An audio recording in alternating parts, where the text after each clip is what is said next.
हा, if the concentration of Mg ion is more, म्हणजे 0.001 molar पेक्षा जर जास्त असेल तर हे जे 2 रायबोसोम युनिट आहेत, आता इथं अख्खा एक रायबोसोमचं युनिट पकडतोय आपण ना, ज्याच्यामध्ये म्हणजे ATS आणि दुसरा ATS असा एकत्र येतो. मगाशी आपण बघितलेले ATS चे 2 सब युनिट एकत्र झाले, त्याला आपण असेंब्ली म्हटलं, स्मॉलर आणि लार्जर. हे जर सेपरेट झाले तर त्याला आपण डिसोसिएशन म्हटलं. तिसरा जो प्रकार आहे डिमर, याच्यामध्ये काय होतं तर अख्खाच्या अख्खा रायबोसोमचा युनिट जो 2 सब युनिटने बनलाय, असा अख्खाच्या अख्खा रायबोसोमचा युनिट एकत्र येतो, म्हणजे 2 युनिट एकमेकाला जोडले जातात, 2 रायबोसोमचे मॉलिक्यूल एकमेकाला जोडले जातात असं आपण म्हणूया. बघा, if the concentration of Mg ion is more than that is 0.001 molar, then the 2 ribosome unit म्हणजे 2 रायबोसोमचे मॉलिक्यूल एकत्र येतात, and this process is called as dimer. या प्रोसेसला डिमर असं म्हणतात. आपण डायग्राम मधून दाखवूया. बघा, हा S आहे, स्मॉलर युनिट आहे, हा लार्जर युनिट आहे. हा एक रायबोसोमचा मॉलिक्यूल झाला, तसाच दुसरा रायबोसोमचा मॉलिक्यूल एकत्र आला, बरोबर ना. हा एक रायबोसोमचा मॉलिक्यूल आहे, हा दुसरा रायबोसोमचा मॉलिक्यूल आहे. हे 2 रायबोसोम मॉलिक्यूल एकत्र आले, त्यानंतर तयार काय झाले तर 2 जोडून रायबोसोमचे मॉलिक्यूल तयार झाले. या प्रोसेसला म्हणतात डिमर, DIMER, डिमर. सो आपण 3 पॉसिबिलिटी घेतल्या. इन शॉर्ट, कुठलाही रायबोसोम्स मुळात हे एकत्र आल्याशिवाय, हे 2 एकत्र आल्याशिवाय हे प्रोसेसच होणार नाही. त्यामुळे प्रोटीन सिंथेसिसच्या प्रोसेसमध्ये मॅग्नेशियम आयन, तेही कॉन्सन्ट्रेशन मॅग्नेशियम आयनचं हे 0.001 मोलार असेल तेव्हाच प्रोटीन सिंथेसिस होतं, किंवा Mg आयन अतिशय महत्वाचा रोल करतो. Mg play very important role in protein synthesis. याच्यानंतर पुढची एक प्रोसेस आहे, जसे हे 2 येतात ना, तसे मग असंख्य एकमेकाला कनेक्ट होतात, आणि मग त्याला म्हणतात पॉलिसोम किंवा पॉलीरायबोसोम्स म्हणतात. बघा, so Mg ion play important role in protein synthesis. Now, at the time of protein synthesis, several ribosomes are attached to mRNA. mRNA, that is messenger RNA. आपण जो बघतोय rRNA हा रायबोसोमल RNA, आणि अजून एक प्रकारचा RNA असतो tRNA, that is transfer RNA. हे तुम्ही डिटेल मध्ये पुढच्या वर्षी त्याचे स्ट्रक्चर बघणार आहात. आणि हेच प्रोटीन सिंथेसिस साठी कसं काम करतात, कसे प्रोटीन सिंथेसिस करतात, हे ती प्रोसेस आहे प्रोटीन सिंथेसिस, तुम्ही पुढच्या वर्षी 12th मध्ये बघणार. So attach to the mRNA with the help of smaller subunit. This structure is called polyribosome or polysomes. त्याला पॉलीरायबोसोम्स किंवा पॉलिसोम म्हणतात, किंवा इरोगोसोम्स म्हणतात, ERGO, इरोगोसोम्स. बघा, ती ही प्रोसेस आहे. हे सगळे एकत्र आले, ओके, आणि एकत्र येऊन हे सगळे एकमेकाला चिकटले. बघा, दॅट इज कॉल्ड एज पॉलीरायबोसोम्स. हा जो मधला आहे तो mRNA, आणि आपण हे दाखवले ते सगळे rRNA आहेत. So this process is called as polyribosomes. So याचं एकच महत्वाचं फंक्शन आहे रायबोसोम्सचं, ते म्हणजे प्रोटीन सिंथेसिस. सो आपण हे 4 केसेस बघितल्या. कोणत्या कोणत्या? पहिला जर असेंब्ली बघितली, दुसरं डिसोसिएशन बघितलं, तिसरं डिमर बघितला, आणि चौथा पॉलिसोम्स बघितलं. तर हे सगळं आपण बघितलं प्रोटीन सिंथेसिसचं, कशाचं, रायबोसोम्स बद्दल. ओके, सो एकदा फास्ट रिवाइज करूया म्हणजे क्लिअर होईल. बघा, रायबोसोमचे सायंटिस्ट आहेत. ना रायबोसोम्स हा मेम्ब्रेन बाउंड नाहीये, so it without membrane. Prokaryote आणि युकॅरियोट दोघांमध्ये मिळतो. मॅमेलियन आरबीसी मध्ये ऍब्सेंट आहेत, मॅच्युअर्ड स्पर्म मध्ये ऍब्सेंट. बाकी सगळ्यांमध्ये रायबोसोम्स प्रेझेंट आहेत. मायटोकॉन्ड्रिया आणि प्लास्टिड मध्ये पण प्रेझेंट असतात.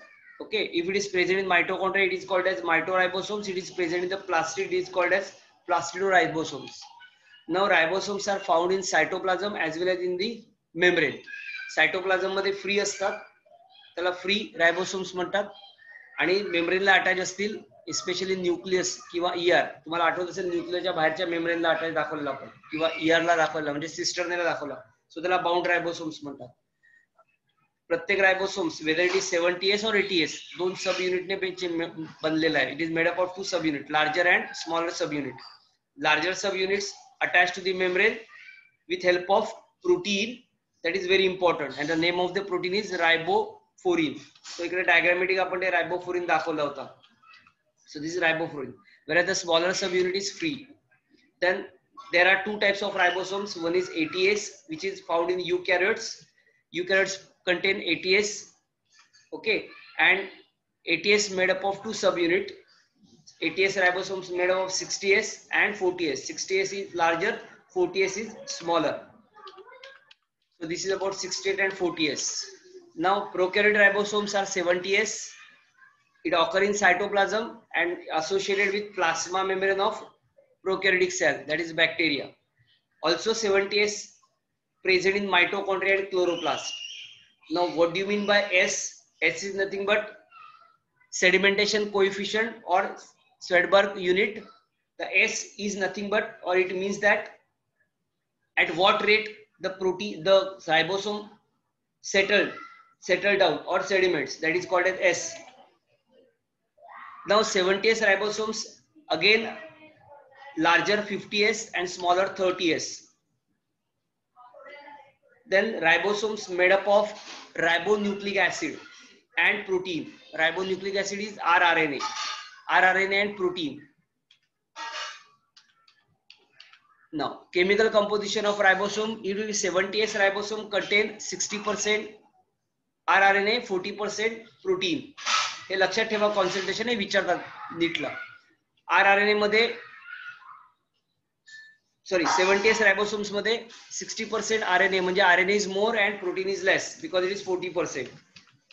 See, rRNA is made up of 30S, 5S and 16S. एवढ्या तीन अजून सब युनिटने बनलाय. But 23S and 5S nothing but 50S, which is larger, and 16S is 30S, which is smaller. So this is the structure of 70S. Its length is about 200 angstrom, diameter is about, the width is about 210 angstrom. It made up of smaller and larger subunit, which is 30 and 50. Now ATS ribosome contain 40% RNA, 60% protein. So here protein part is more. Protein चा part जास्त है, RNA चा part कमी है. So rRNA made up of 20S, 5S, 5.8S and 18S.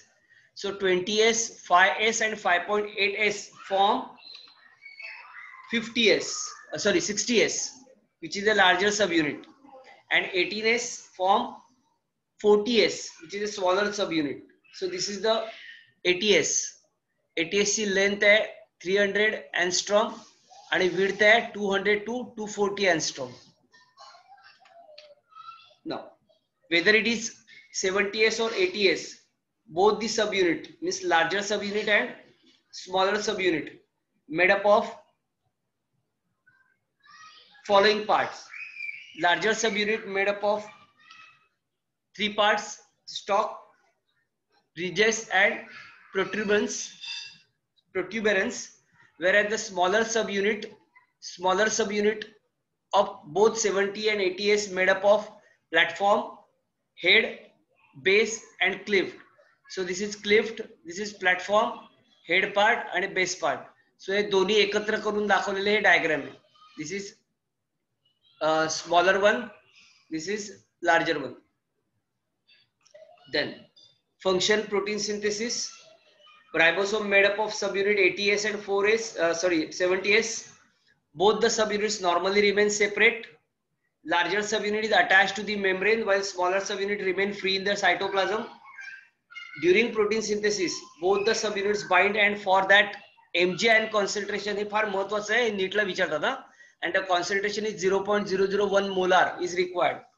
So the smaller subunit, larger subunit, the smaller subunit attached to the cell membrane, larger subunit attached to the membrane, Now here concentration is 0.001 molar mg concentration during protein synthesis.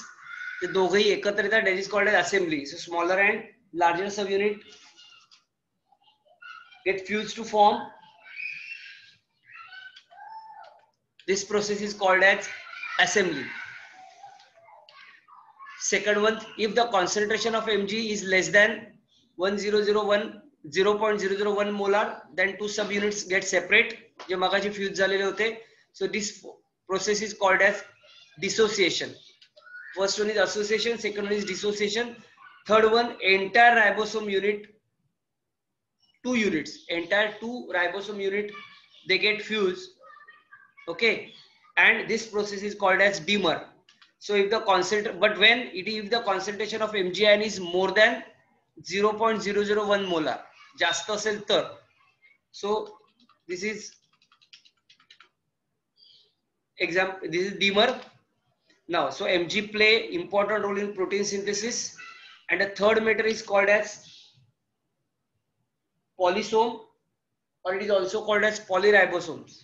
At the time of protein synthesis, several ribosomes are attached to mRNA with the help of smaller subunit. This structure is called polyribosomes or polysomes or irigosomes. So this is about it, the two sites are found on the large subunit. Okay, हा सगळ्याचा थोडासा शेवटचा part राहिला. या प्रत्येक सब युनिटला जे आपण प्रोटीन सिंथेसिस बघितलं ना, ते प्रोटीन सिंथेसिस मध्ये 2 साइट असतात. हे ह्या नावाने डिनोट केले, that is called a site. इथं ए साइट असते आणि दुसरा साइट आहे ती पी साइट आहे. 3 साइट असतात, पण काय काय पुस्तकांमध्ये तिसरी साइट दिली नाहीये, काय काय पुस्तकामध्ये तिसरी साइट दिली आहे. त्या तिसऱ्या साइटचं नाव आहे E site, E for exit. Actually protein सिंथेसिसच्या प्रोसेसमध्ये 3 साइट काम करतात. A site is the acceptor site for tRNA, transfer RNA पकडण्याची साइट आहे, एक्सेप्ट करण्याची site, that is A site. हे प्रोटीन सिंथेसिस मध्ये तुम्हाला हे लागणार. P site stand for site for growing polypeptide chain. Polypeptide chain जी तयार होते त्यासाठी ही साइट लागते, दॅट इज पी साइट. आणि त्याच्यानंतर शेवटची जी साइट आहे ती ई साइट आहे, that is exit site. Actually होतं कसं माहितीये का, मेसेंजर आरएनए मध्ये असतो आणि वर रायबोसोम्स असतात, आरएनए असतात. ऍक्च्युअली आरएनए जागचे हलत नाहीत. हलतात कुठले माहितीये का, मेसेंजर आरएनए मधनं जो जातो ना तो सरकत जातो पुढे पुढे. ही प्रोसेस आहे, ती प्रोसेस तुम्ही 12th मध्ये व्यवस्थित शिकाल. हे आता मला ते म्हणजे ह्याच्यात इन्क्लूड नाहीये, त्यामुळे फक्त एवढेच साईट तुम्ही लक्षात ठेवा. प्रत्येक सब युनिटला, मग तो मोठा सब युनिट असेल किंवा छोटा सब युनिट असेल, okay sorry larger sub unit आहे, मोठा नाहीये.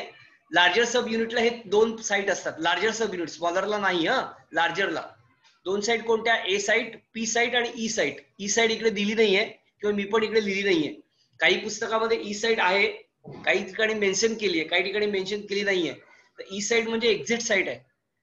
पण 2 साइट लार्जर सब युनिट मध्ये असतात दोघांमध्ये, 70S मध्ये पण आणि 80S मध्ये पण. म्हणजे ह्या 2 साइट कुठे असणार, एकीकडे 60 मध्ये असणार आणि एकीकडे 50 मध्ये असणार. त्या दोन्ही लार्जर साइडला सब युनिटला हे 2 साइट असतात, ए साइट आणि पी साइट. ए साइट ही एक्सेप्टर साइट आहे टीआरएनए साठी, आणि पी साइट आहे ही ग्रोइंग पॉलीपेप्टाइड चेन आहे, आणि ई साइट जी आहे ती एक्झिट साइट आहे. सो या 2 साइट नॉर्मली इकडे मिळतात आपल्याला. ओके, सो हे आपण प्रोटीन सिंथेसिसच्या रायबोसोमचं आपण स्ट्रक्चर बघितलं. यानंतर एकदम छोटासा एक स्ट्रक्चर बघूया, तो म्हणजे व्हॅक्यूल. एकदम छोटस आहे, यात फार काय नाहीये. So vacuole is the membrane bound space. आता जो व्हॅक्यूलचा मेम्ब्रेन आहे त्याला टोनोप्लास्ट असं म्हणतात. So vacuole is the membrane bound space found in the cytoplasm. It contains water, sap excretory product and other material not useful for the cell. The vacuole is bounded by single membrane. The name of the membrane is tonoplast. हे लक्षात ठेवायचा हा नाव त्याचा, tonoplast, or it is called as vacuolar membrane. In plant cells, the vacuoles can occupy about 90% of the volume of the cell, because vacuoles हे plants मध्ये जास्त असतात आणि लार्ज पण असतात. आणि ॲनिमल सेल मध्ये नसतात आणि असले तर ते कमी नंबरचे असतात. So in plants, the tonoplast facilitates. What is the role of that membrane? That is tonoplast. It facilitates the transport of numbers of ions and other materials against concentration gradient into vacuoles. Concentration gradient म्हणजे बाहेरचं concentration. व्हॅक्युलच्या बाहेरचं concentration म्हणजे cytoplasm मधलं concentration आणि व्हॅक्युलच्या आतलं concentration म्हणजे व्हॅक्युलच्या आतलं concentration हे सगळं मेंटेन करायचं काम करतो tonoplast. Hence their concentration is significantly higher in the vacuoles than in the cytoplasm. In amoeba, आता प्रत्येक वेगवेगळ्या ठिकाणी कॉन्ट्रॅक्टेड, काही कॉन्ट्रॅक्टेड व्हॅक्यूल आहेत, काही डायजेस्टिव्ह व्हॅक्यूल्स आहेत. In amoeba the contracted vacuole is an important for excretion. जसं आपल्यामध्ये एक्सक्रिशन करायला किंवा इतर अॅनिमल्स मध्ये एक्सक्रिशन साठी नेफ्रॉन आहे म्हणजे किडनी आहे, तसं अमिबामध्ये म्हणजे युनिसेलुलर ऑर्गॅनिझम मध्ये कॉन्ट्रॅक्टाइल व्हॅक्यूल्स असतात. This contractile vacuole play very important in excretion. In many cells, as in protist, food vacuoles are formed. तसंच जशी आपल्यामध्ये डायजेस्टिव्ह सिस्टीम आहे तशी अॅनिमल्स मध्ये डायजेशन करण्यासाठी food vacuoles are form by the engulfing the food particle. Engulf म्हणजे पकडणे.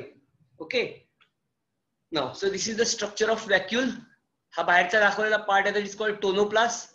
आज जे फ्लुइड आहे त्याला सेल सॅप असं म्हणतात. या फ्लुइडला सेल सॅप म्हणतात. हा एक सेंट्रल व्हॅक्यूल तयार झालेला आहे. हे एक डायग्राम आहे हा रफली, ज्याच्यामध्ये बाहेरचा लेअर टोनोप्लास्ट आहे, आतलं जे फ्लुइड आहे त्या फ्लुइडला सेल सॅप असं म्हणतात. So this is the structure of vacuole. So आपण दोन ऑर्गॅनल्स बघितले, एक म्हणजे रायबोसोम्स बघितला, दुसरा म्हणजे व्हॅक्यूल बघितला. ओके, सो काही शंका आहे का कोणाला? Any doubt?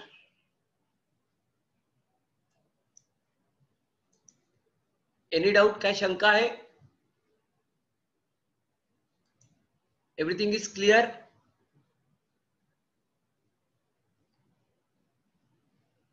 ओके ओके, एकदा बघून घ्या व्यवस्थित ते.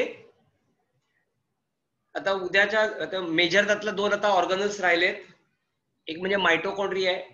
उद्याच्या लेक्चरला तर मायटोकॉन्ड्रिया आपण चालू करू किंवा दुसरा कुठला ऑर्गॅनल्स मी सांगतो कुठला करायचा तो. मी आज तुम्हाला याच्यावर पाठवून देतो कुठला ऑर्गॅनल्स बघायचा. बरं, याचे एमसीक्यू जे तुम्हाला आहे येत असतील ते सोडवायला सुरुवात करा. काय डाऊट असतील तर ते आपण डिस्कस करूया नंतर. ओके, आणि वाचायला सुरुवात करा. ठीक आहे, चलो. सो थांबू इकडे आपण. मी मीटिंग लीव करतो. स्टॉप करूया आपण. चलो बाय, गुड डे. एंड करतो मीटिंग.